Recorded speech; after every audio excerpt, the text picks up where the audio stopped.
श्री शिवाय नमस्तुभ्यम। महाराज कोई व्यापार के लिए जा रहे हो या नौकरी करने के लिए जा रहे हो और लगी नहीं रही, बहुत तकलीफ पा रहे हो, सर्विस ही नहीं लग रही, बहुत कष्टमय हो गया, तो निवेदन करूंगा 5 पीपल के पत्ते पर बेसन के 5 लड्डू घर में बने हुए, गाय के घी के 5 लड्डू रख लो।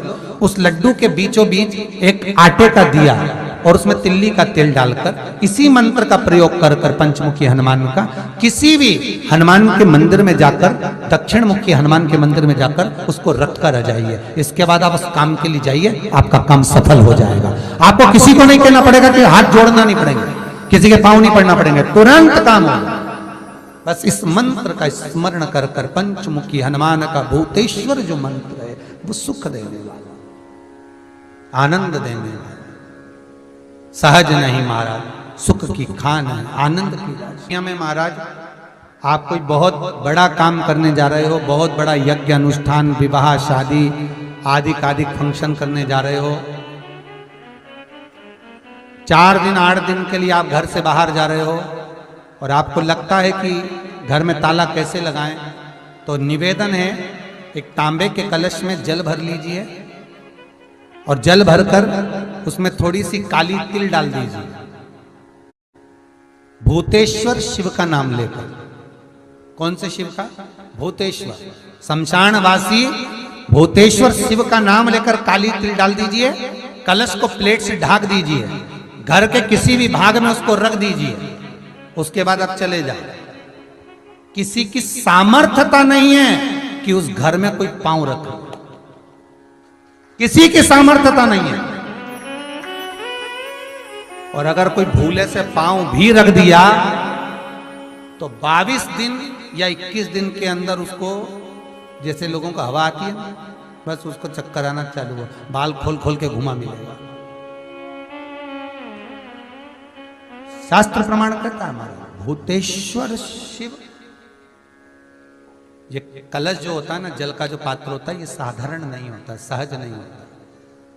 महाराज स्वीकार करना, आपका जल पात्र भूतेश्वर के नाम से काली तिल से जहां रखा जाए उस गृह में कोई प्रवेश ना कर पाए। शिव जी ने वचन दे दिया, मेरी चंडियां 64 योगनियां, डाकनी, पिशाचनी, चुड़ैल और भूत इस कलश के विराजमान होते ही सर्वस्व फैल जाते हैं।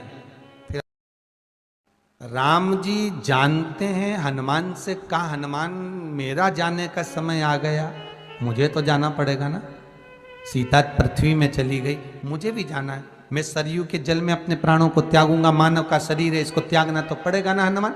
हनुमान जी बोले तो त्याग दो, त्यागने में क्या दिक्कत है, त्यागो आप तो। पर दिक्कत एक बहुत बड़ी है। जैसी कहा दिक्कत बहुत बड़ी है, तो हनुमान जी पूछे ऐसी कौन सी दिक्कत है? हनुमान जी के शब्द सुने तो राम जी बोले, जब जिस समय पर तुम सूर्य को निगल गए थे, इंद्र को क्रोध आया था और इंद्र ने तुम पर वज्र का जब प्रहार करा था, जब वज्र का प्रहार इंद्र ने करा तब तुम्हारा नाम हनुमान हुआ, तब सारे देवी देवताओं ने तुम्हें वर प्रदान करा। उस जगह पर यमराज भी खड़ा था, तो वर दिया था कि जहां हनुमान होगा वहां यमराज नहीं होगा। अब दिक्कत यह है कि मुझे प्राण त्यागना है और तू मुझे 1 मिनट के लिए नहीं छोड़े, तो यमराज आएगा कैसे? दिक्कत वहां अड़ी पड़ी है। हनुमान जी मुस्कुरा के बोले राम जी महाराज से, प्रभु मैं आपके बिना रह नहीं सकता।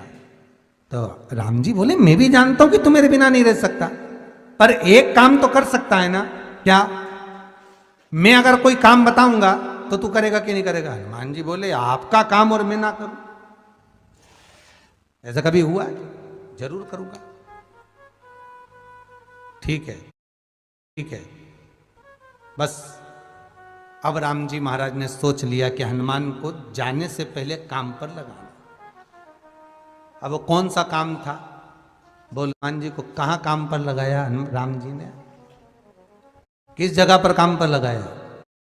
इन्हें रामचरितमानस सुनिए, खूब सुनिए, जल्दी बताओ। राम जी महाराज ने प्राण त्यागते समय, सरयू जी में प्राणों को देते समय राम जी ने हनुमान जी को किस काम में लगाया था कि राम जी ने अपने हाथ की एक मुद्रिका जिस पे राम लिखा हुआ था, वो मुद्रिका एक अयोध्या की एक सरंग में जमीन में डाल दिया और हनुमान से कहा जा जरा ढूंढ के लेके आ, मैं अभी घूम कर आया। और हनुमान जी तलातल रसातल भूमि के नीचे पताल में चले गए उस मुद्रिका को ढूंढने के लिए जिस पे राम लिखा है। और हनुमान पूछते भी जा रहे राम कहाँ है, राम की मुद्रिका पड़ी थी, राम की अंगूठी है। अब राम का ही सत्संग करते करते जा रहे और राम जी चले गए सरयू, क्योंकि हनुमान अगर होगा तो यमराज नहीं आ सकता। हनुमान को यहां से हटाना पड़ेगा तब यमराज लेने के लिए आ सकता, तब यम आए। और क्योंकि यम अपने नियम को धारण करेगा, चाहे कृष्ण हो चाहे राम। वही बात फिर याद कर लीजिए, अच्छा कर्म करिए, कर्म का दंड तो भगवान को भी भोगना पड़ता है। अगर कोई अदालत में केस चल रहा है, बहुत बड़ी समस्या में आप पड़ गए, बहुत बड़ा टेंशन बिल्कुल आकर खड़ा हो गया है, तो चंदन, एक लाल चंदन बाजार में मिलता है, पूजन वालों के यहाँ पूछना, लाल चंदन आता है। वो लाल चंदन को घिस कर उसमें थोड़ा सा तिल्ली का तेल डालकर महाराज हाथ में चंदन को लेकर शिवलिंग पर लगाएं और बड़ के पेड़ के नीचे, बड़ के जड़ में जाकर बटकेश्वर महादेव का नाम लेकर उस चंदन को लगाएं। उसी चंदन का हाथ किसी रुमाल पर लगा लीजिए और उस रुमाल को जेब में रखकर, कोई बहुत ज़्यादा दिक्कत और परेशानी है उस स्थान पर उसको लेकर बैठ जाइए, मन को भी शांति होगी, कार्य भी सफल होगा और सफलता प्राप्त होगी। बस तुम रुका जी का नाम का उसमें स्मरण करना है। कोई सहज, आप एक बेलपत्र, जैसे आप एक बेलपत्र कि ये दो जो पत्तियां होती हैं, जरा ध्यान देंगे, ये दो जो पत्ती नीचे की रहती है बेलपत्र, आगे का भाग एक बेलपत्र और नीचे की जो ये दो पत्तियां होती हैं, इन दो पत्तियों के ऊपर एक एक शमी पत्र, ये दो जो पत्तियां हैं इन पत्तियों के ऊपर एक एक शमी पत्र और लाल चंदन, ये रखकर कितना भी रोगीला व्यक्ति हो, रोग से ग्रसित व्यक्ति हो, जिंदगी में कितना ही दुख पड़ रहा हो, बेलपत्र की ये दोनों पत्ती जिसके ऊपर शमी पत्र रखकर, लाल चंदन रखकर, श्री हनुमान जी महाराज और हनुमान जी महाराज के तीसरे नंबर के भाई श्री गतिमान जी। हनुमान जी कितने भाई हैं? 6। उसमें हनुमान, रतिमान, व्रतिमान, मतिमान, गतिमान, तो जो नीचे के क्रम में आते हैं श्री गतिमान जी, उन गतिमान जी और हनुमान जी का नाम लेकर जो शिवलिंग के ऊपर समर्पित कर देता है, रोग का निवारण होता ही है, रोग मुक्ति होती ही। कि हनुमान जी महाराज शंकर भगवान का एक अंश स्वरूप है, एक अंश स्वरूप। पूरी शिव महापुराण की कथा को उठाकर देखिए, स्कंद पुराण को, मत्स्य पुराण को, कूर्म पुराण को उठाकर देखिए। एक बाणासुर का चरित्र और एक श्री हनुमान जी महाराज का चरित्र, बहुत सुंदर सुंदर। शिव का एक अंश माता अंजना के तप साधना से शिव की प्रागट्यता और शंकर भगवान की प्रागट्यता से शंकर का स्वरूप प्रकट होना, इसीलिए तो कहते हैं शंकर सुमन केसरी नंदन।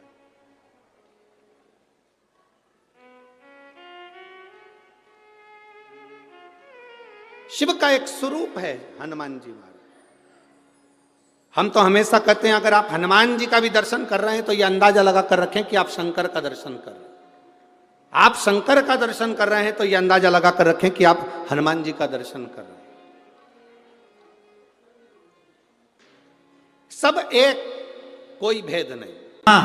हनुमान जी की माता अंजना मां, जिनके घर में संतान नहीं थी, संतान नहीं, नैनों में जल भर गया। आंख में आंसू भरकर अंजना मां अपने पिताजी गौतम बाबा के यहाँ पहुंच गए। पिताजी ने देखा, अंजना तू आई है? हाँ पिताजी।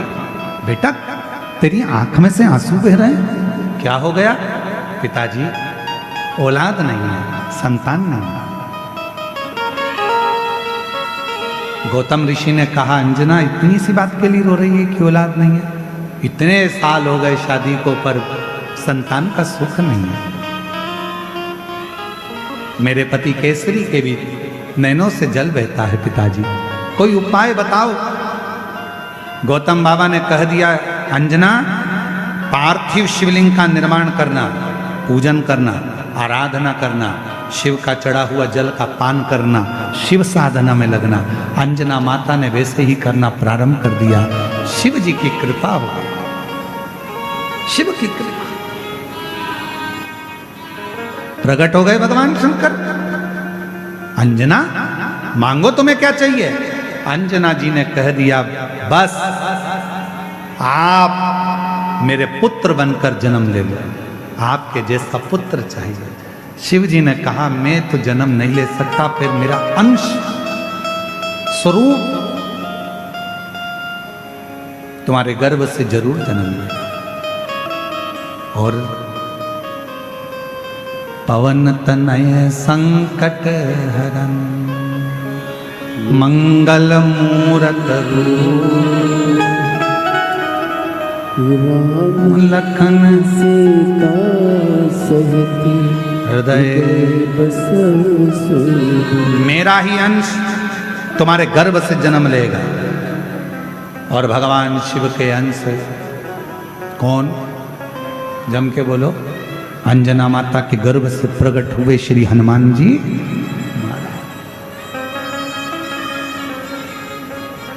अंजना जी के गर्भ से एक बच्चा नहीं था, शिव की कृपा हुई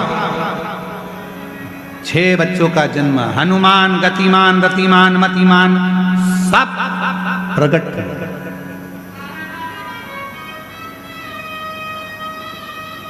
सब ये शिव की उदाहरण, ये शंकर। थोड़ा बहुत नहीं देता मेरा शंकर भगवान, देवता देते हैं पल्ला झाड़ कर और महादेव देते हैं छप्पा फाड़। थोड़ा बहुत मेरा शिव नहीं देता, देता है तो बहुता में देता, बहुता। आप ऐसे दयानुनाथ से रिश्ता ऐसे दयानुनाथ से रिश्ता बनाइए। तो केवल इतना लिखा है, जब भगवान शंकर जिस समय पर मंथन हो रहा था और उस मंथन में सबसे पहले गौ माता निकली थी, गौ माता को निकालने का कारण केवल इतना था, इसके बाद जो विष निकलेगा, विष को जो पिएगा उसका कंठ जलेगा।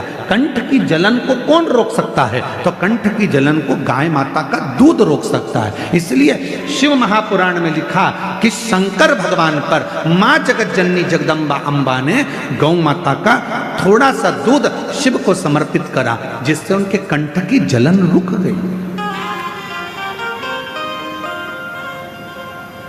शिव महापुराण की कथा कहती है, यदि आपके पास में देसी गाय है, आपके गांव में देसी गाय है, आपके गांव में वेद लक्षणा यदि गौ माता है, उसका यदि आप 5 किलो 10 किलो दूध नहीं, अगर उसका एक छोटी सी चम्मच से आधी चम्मच भी दूध आप पानी में भी मिलाकर अगर शिव जी को चढ़ा देंगे तो शंकर उसको स्वीकार कर लेता। आज पुराने जो शिवलिंग है वो छिन्न होते चले जा रहे हैं। कारण क्या है?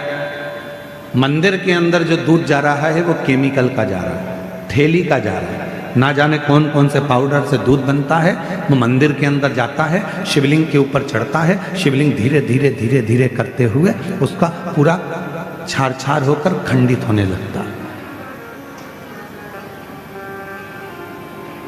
धीरे धीरे वो पूरा खंडित होता चलेगा।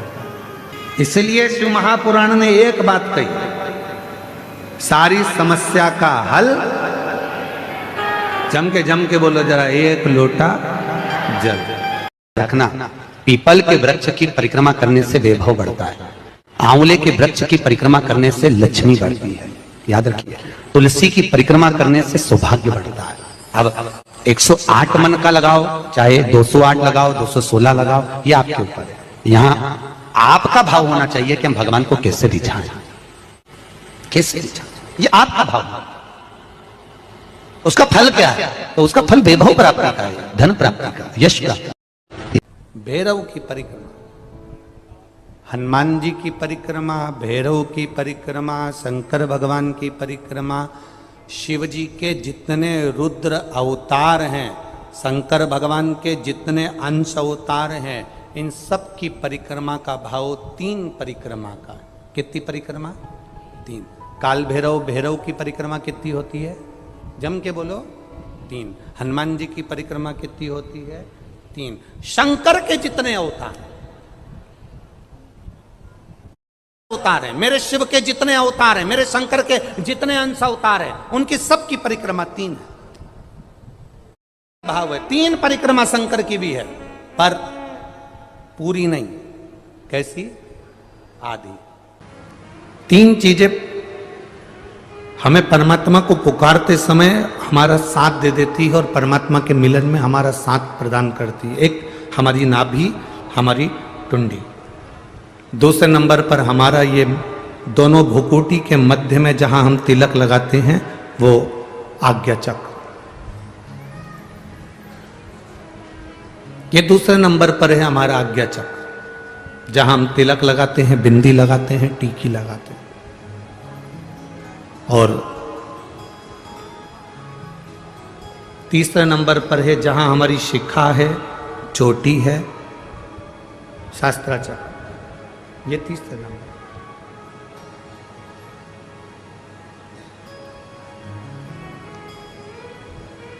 जिस समय जो व्यक्ति ज्यादा बीमार पड़ जाता है, बहुत बीमारियों से ग्रसित हो जाता है, बहुत मात्रा में उसको अगर बीमारी ने घेर लिया, तो शंकर जी पे चढ़े हुए जल का 3 जगह पर अगर वो स्पर्श कर लेता है, तो उस व्यक्ति को 15 दिन के अंदर दवाइयां काम करने लगती हैं और वो आराम लगना प्रारंभ हो ही जाता है। कितना भी बीमार व्यक्ति,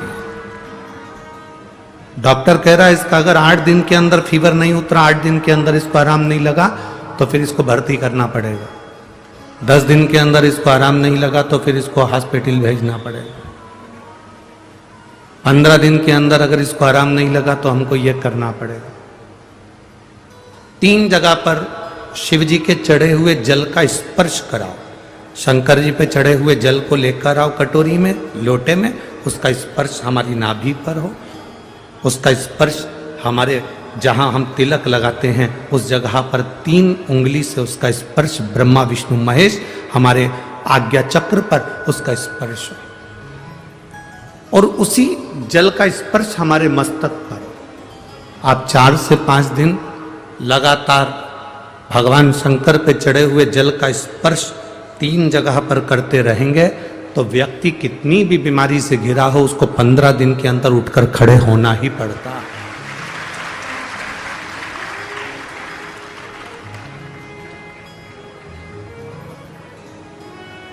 हमारा ये जो तिलक लगाने की जगह है, ये हमारा आज्ञा चक्र है। ये कोई साधारण सी जगह नहीं है जहां हम तिलक लगाते हैं। जहां मेरी जीजियां मस्तक पर बिंदी लगाती हैं, टीकी लगाती हैं, मेरे भाई लोग मस्तक पर तिलक लगाते हैं, ये जगह कोई साधारण नहीं है। ये भक्त को खींचने वाला, भगवान को खींचने वाला, प्रभु की तेज पुंज को खींचने वाला स्थान है ये हमारा आज्ञा चक्र। एक लड़की मस्तक पर तिलक नहीं लगाए,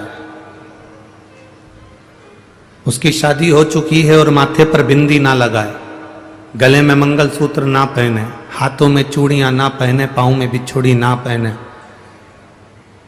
मांग में सिंदूर ना भरे, और वो स्त्री ऐसे ही घूमे ना, तो कोई भी उसको अपशब्द कह सकता है, कोई भी उसको ताने दे सकता है, कोई भी उसको आड़ा टेढ़ा बोल सकता है। पर अगर वो स्त्री के मस्तक पर बिंदी है, मांग में सिंदूर भरा है, गले में मंगलसूत्र, पांव में बिछुड़ी, हाथ में चूड़ा है, किसी में इतनी सामर्थ्यता नहीं कि उस पर उंगली उठा दे, क्योंकि उसकी बिंदी में, उसके आज्ञा चक्र में उतना बल होता है, उसके आज्ञा चक्र में इतना बल है। हनुमान जी महाराज, हनुमान जी महाराज को 3 तरह की माला समर्पित होती है। एक आंकड़े के पत्ते की, दूसरी बेलपत्र के पत्ते की, तीसरी पीपल के पत्ते की। ये 3 तरह की माला जब हनुमान जी महाराज को समर्पित होती है। आंकड़े की माला, महाराज आंकड़े के पत्ते की जो माला होती है, ये माला कार्य की सिद्धि के लिए होती है। इसमें एक एक आंकड़े के पत्ते पर सीताराम लिखा जाता है। मात्र एक पत्ता ऐसा होता है जिस पत्ते पर सीताराम नहीं लिखा जाता। 108 पत्ते में से एक पत्ता, बस उस पत्ते को हथेली में रखकर उल्टा हाथ आपको रखना है और अपनी कामना कर कर उस पत्ते को बांध देना है। ये जरूरी नहीं है कि 25 के बाद बांधो, 50 के बाद बांधो या 100 के बाद बांधो, आपकी मर्जी पड़े। उस खाली पत्ते को कहीं पर भी बांध दीजिए और उस माला को अपनी कामना कर कर श्री हनुमान जी महाराज को समर्पित कर दीजिए। माला जब हनुमान जी को चढ़ जाए तब एक घी का और एक तेल का दिया हनुमान जी के सम्मुख में लंबी बाती का लगा देना है महाराज, एक घी का एक तेल, और अपनी कामना कर कर आप आ जाइए। आपकी वो कामना 2.5 महीना या 3 महीना, इससे ज्यादा नहीं जाएगा, वो कामना बाबा पूरी करेगा। श्री शिवाय नमस्तुभ्यम। सभी माताओं, बहनों और भक्तजनों से हाथ जोड़कर निवेदन है कि अगर आप इस वीडियो को YouTube पर देख रहे हैं तो इसे लाइक करें और हमारे चैनल को सब्सक्राइब करना न भूलें। भविष्य में आने वाले वीडियो की जानकारी के लिए बेल आइकॉन दबाएं। कमेंट बॉक्स में हर हर महादेव अवश्य लिखें और इस पुण्य के कार्य में अपने दोस्तों और परिवार को भी शामिल करें। इस वीडियो को उनके साथ शेयर करें ताकि वे भी इसे सुनकर लाभ उठा सकें। श्री शिवाय नमस्तुभ्यम। हर हर महादेव।